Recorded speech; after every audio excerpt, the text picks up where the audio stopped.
Good morning, everyone. I just wanted to say how excited I am that uh, I figured out how to do something. So at least you can get a little bit better of a experience with these slideshows. So you'll be able to actually see or to hear what it is that I would normally say with this.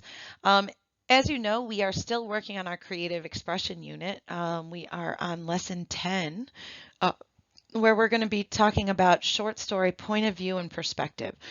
Uh, that's going to be a really important thing for you to decide when you're actually writing your own, because I hope you still remember that we are actually trying to write a narrative of our own. Oops.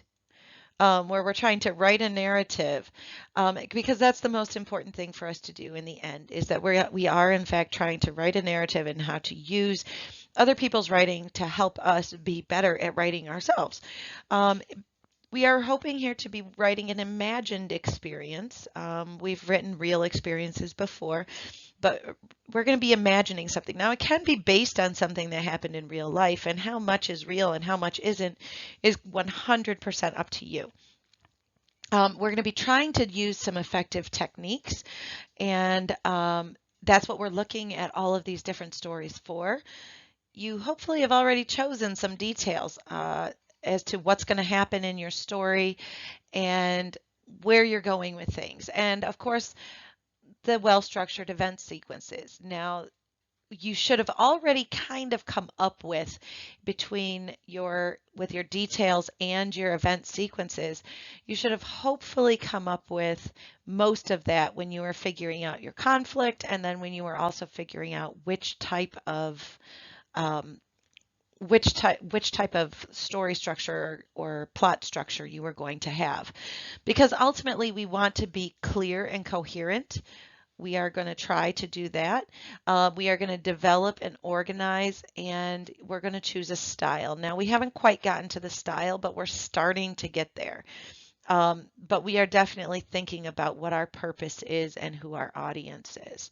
So, of course, we also have to learn how to read and understand other people's stuff in order to be able to better understand what we're doing ourselves. And so we're doing all of that when we really look into all these other pieces that we're going to be having. So, hopefully you can keep up with all of as we're trying to go through this on our own. Our overall goal, as we already said, was to is to write our own story. Our own story. We really want our own story that we're going to have, that's ours, and that gets across our idea. We are hoping, when we wrote our arguments, we were trying to bring people's attention to something and to really show that we knew what we were talking about and to be able to affect some sort of a change. But here we're really trying to affect people's minds. And so we want to change their insight and understanding.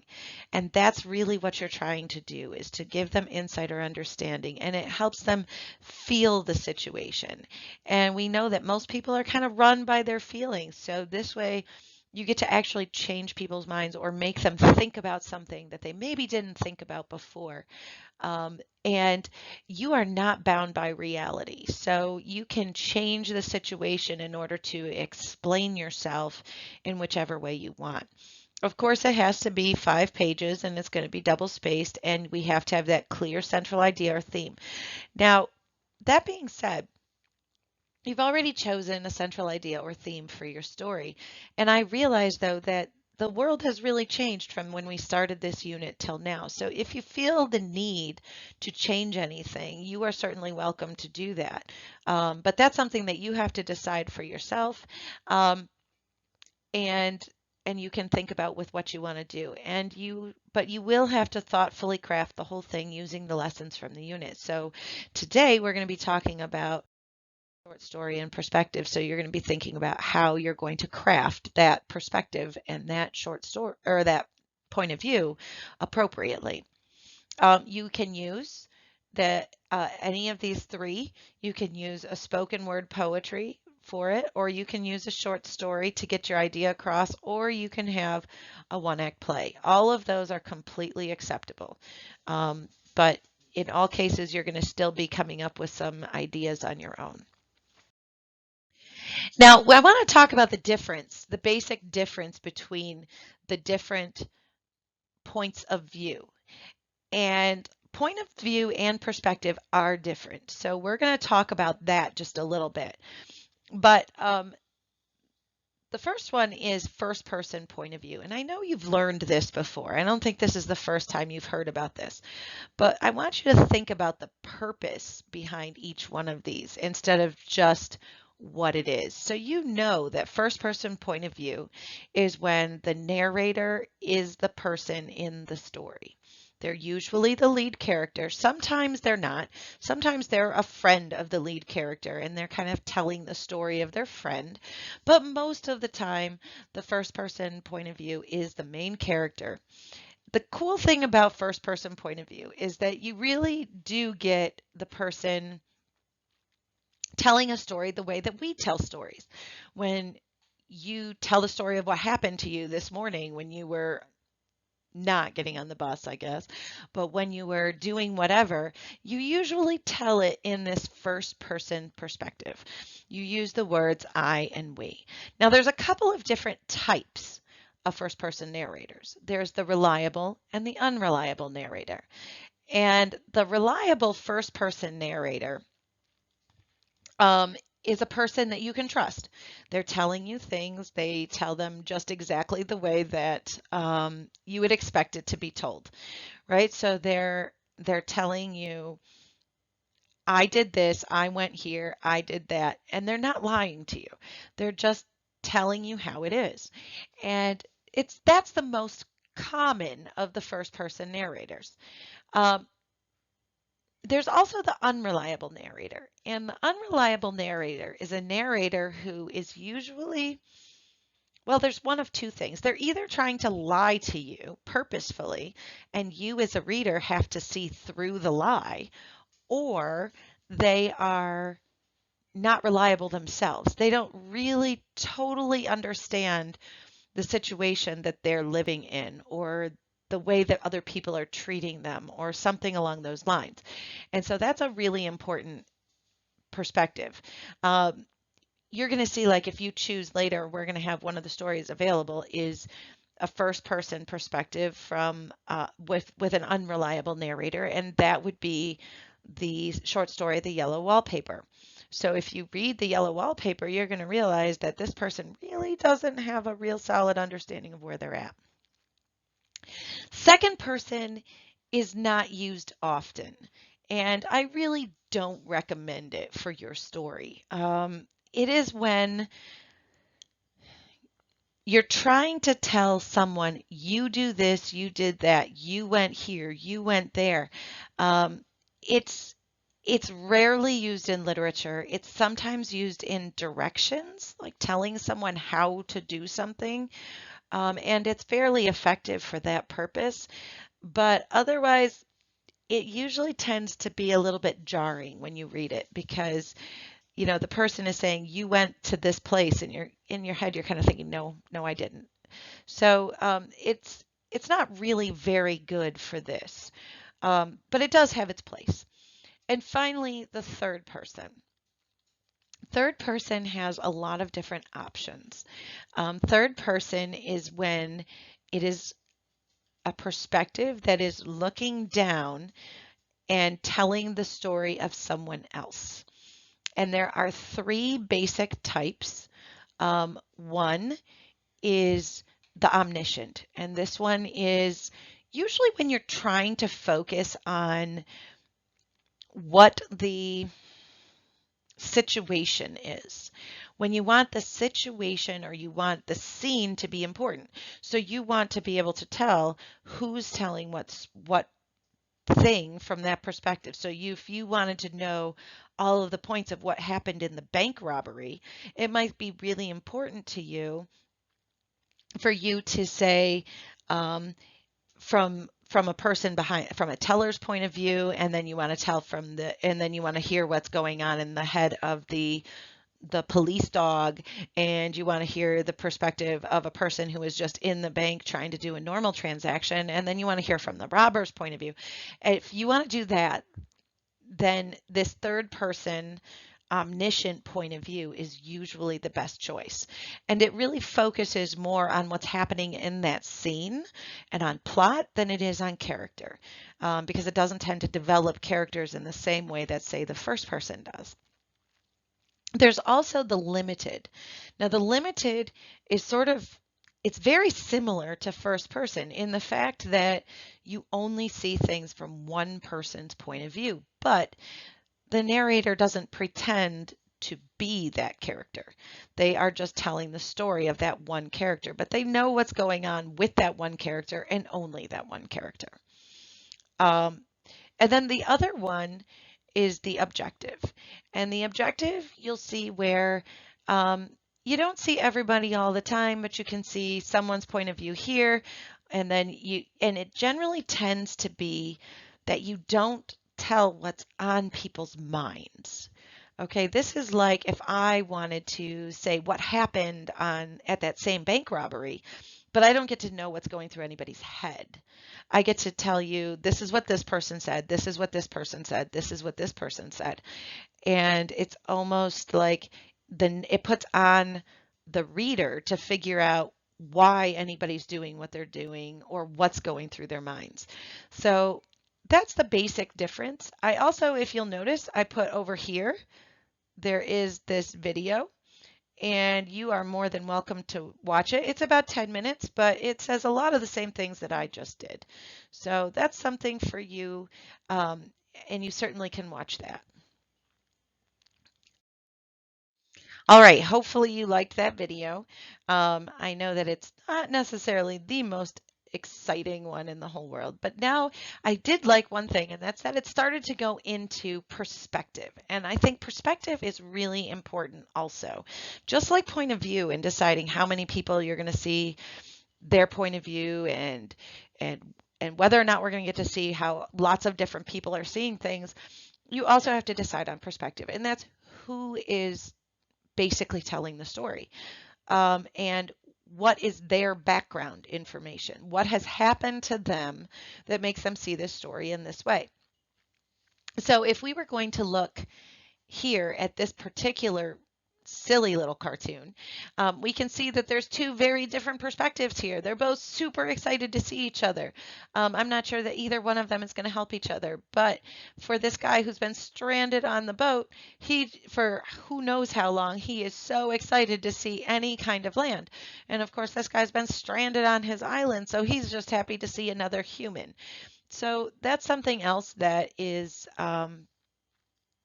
also kind of interesting, and we have to think about it. So when you're doing your own story, if you think in the same way, like, hey, whose point of view am I telling this, or whose perspective am I telling this from? And I'm using what point of view, especially in first person, this perspective idea is going to be really, really important. So deciding that you want to tell this story from you might right now have one idea in your head of, I'm telling this from, the kid's perspective. Well, I want you to take a minute and think, is this more interesting from the mom's perspective? Is this the same story? Is it just as interesting if it's from somebody else's perspective? And think about all of those different perspectives and what they could possibly mean and how they would possibly help your story.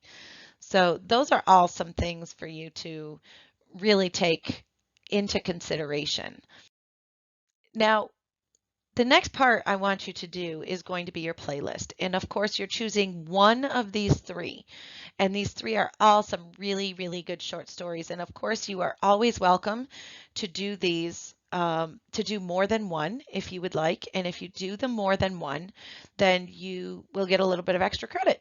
So, what I want you to do is think about the point of view and the perspective that's being used in each of these stories. And the first one that I have here is, and all three are uncommon lit. So you can go there, answer the questions. Then I know you've done the work and everything. And then of course there's going to be some stuff that's on Schoology for you to fill out as well. The first one is the yellow wallpaper, and the yellow wallpaper is it's a story that was written a while ago, but it was really ahead of its time. So it's still a really interesting story. But In this one, a woman and her husband, who's a doctor, they go away on a summer vacation kind of thing. They go to stay in a house, and the wallpaper in the house literally drives this woman mad. And I know that sounds kind of crazy, but this is definitely one of those first person. First person, it's in a first person point of view. It's an unreliable narrator, and it's certainly something that would be very interesting for you to take a peek at. Another one is The Celebrated Jumping Frog of Calaveras County, and this one is kind of a funny one. It is written by Mark Twain. It is satire, so it's kind of making fun of people. If you're a person who kind of likes to make fun of people, this is a good one for you. It's lighthearted, but it's about a town where they are actually have a little jumping frog contest and how crazy people will get over these things. And again, that's on Common Lit.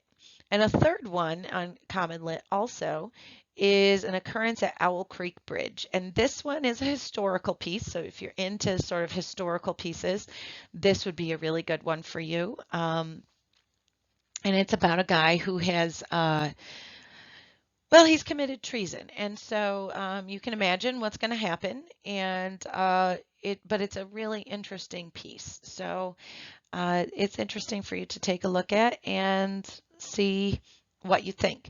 Now I'm going to jump ahead here and tell you what the other things that you're going to be doing are, and then hopefully you can go back and do your playlist and do the items that are asked of you on it. But I kind of want you to know what you're going to be doing with these also. So the next piece is I am changing this one. I'm going to start out with that. So I know that right now you can't really get into groups of 2 or 3. So we're going to get rid of that. Okay, because this is now an individual assignment. But because it's an individual assignment, I want you to think about, and you're going to rewrite, and I'm doing this with a mouse, guys, so please forgive me here. But you're going to rewrite a section. Maybe I should clear that. That was terrible. You're going to rewrite a section of your story.